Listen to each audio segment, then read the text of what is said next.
Hi everyone, welcome. Thanks for joining me. Angie Hayes here.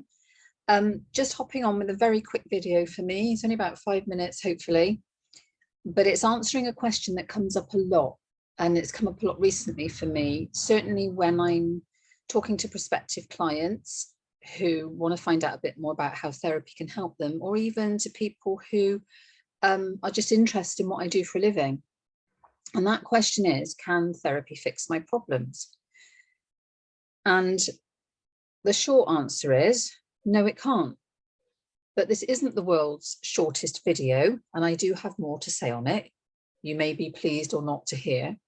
But if you think about this a bit differently for a moment, when anyone decides to come for therapy, they're looking for an outcome. And you may not have thought about it in that way before, but what you're looking for is an outcome. So, for example, if you sought therapy to lose weight, losing weight is a goal. Yeah, so that is not an outcome. The outcome is, having lost the weight, what difference that would make to you. And it would most likely be things along the lines of, I'd have more confidence, I'd have more self-esteem, I'd be really proud of myself, I'd have more self-worth. That's an outcome. And this happens a lot when we get into that tricky area of difficult relationships, whether that's with family, partners, people at school or at work. The outcome we think we want is for that person to change, but that's not within our gift to change that person. They are going to choose to behave in exactly the way they choose to behave, and we have no influence over that. What we do have influence over is how we approach it and how we allow it to impact us.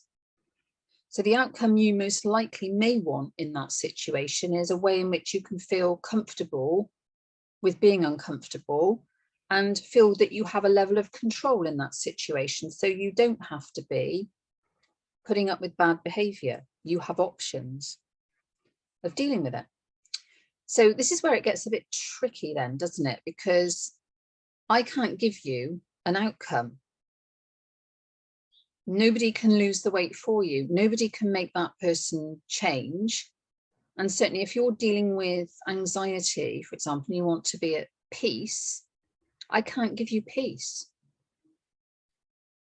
So what is the success of therapy then? Why bother? Well, the success lies in therapy by two main conditions being present. One being that you are really ready to change, because so often many people come to see me and they go so far through the process and then they just go, hands up, can't do it, not ready. And that's fine.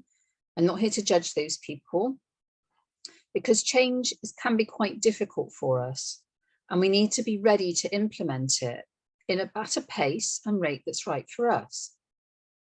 So the second thing that's really, really important about the success of solution-focused therapies is that we never give advice. There is no solution-focused therapist out there that will or should be giving you advice. They may be giving you insights about the way they've handled things in the past, or people they know of and how they've handled things, but they would never ever give you advice. And they would try and even steer away from insight if they needed to, because they are not the expert on you. And don't you find with advice is rarely taken.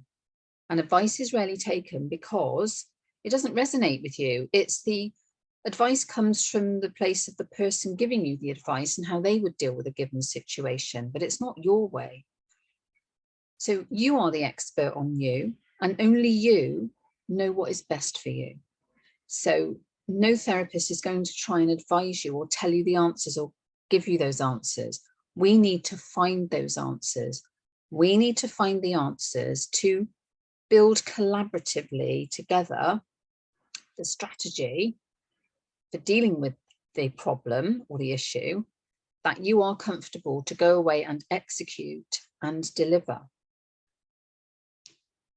Whilst we're building that strategy, because it doesn't matter that you don't know how, you might just know what you want, we don't know how to get it, that's fine. We can work with all of that. But whilst we're building that strategy, we're also building something else, which I absolutely love, which is this toolkit for life, I call it. Well, what's a toolkit for life? It's understanding, getting you to understand all of those innate resources that are within you that you're just not tapping into. Things like your courage, your strength, your resilience, your level of determination and energy that you're quite capable of achieving, the motivation you're quite capable of achieving, the self-love, the self-compassion, the self-worth, the confidence you are quite capable of building and achieving by being taught how to identify with this toolkit that you have. And it is a toolkit for life, because once you've been through this process, you'll always have that. And no matter what comes up in your life, you'll mostly be able to handle it. For sure, there may be times when you lose touch with it momentarily or forget if something really, really bad happens. But once you've been through the process generally, that toolkit is instilled there for life, and it is for life. So a different way of thinking about therapy is not in terms of fixing. I like to think about it in terms of healing you.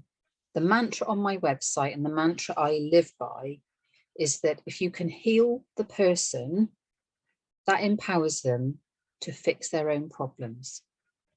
So I hope that answers your question. Thank you so much for watching. Take good care, and I'll see you again soon.